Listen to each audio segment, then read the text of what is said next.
এই দুটো কমন রুমেরই ব্যবস্থাপনায় এই কলা অনুষদের ডিন এবং কিছু কিছু কাজ প্রক্টরের অফিসের তত্ত্বাবধানে হয় এবং ডাকসুর কমন রুম সম্পাদক উম্মে সালমা যেটা করেছে, এখানকার যে অবস্থাটা একটু জরাজীর্ণ অবস্থা ছিল সেটা প্রশাসনের কাছে তুলে ধরেছে।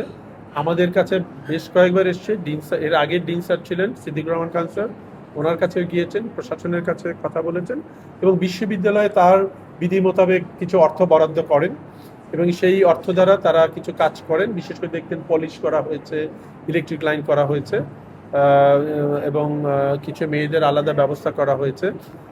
আমি একটু অনুরোধ করব, এখানে যে ফিল্টার আছে সেই ফিল্টারগুলো যেন নিয়মিত পরিবর্তন করা হয়।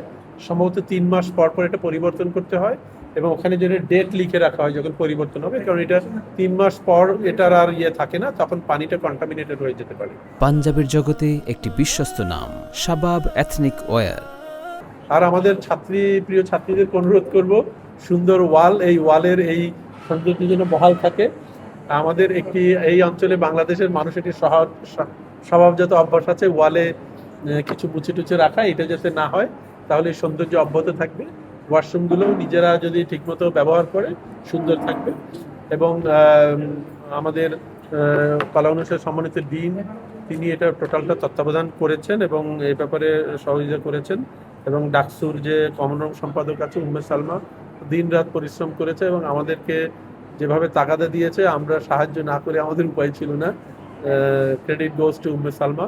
এবং বিশ্ববিদ্যালয়ে অর্থ বরাদ্দ ক্ষেত্রে কোনো কার্পণ্য করেনি। ইনশাল্লাহ আশা করি সামনে আরও উন্নতি হবে বলে আমরা আশা করি।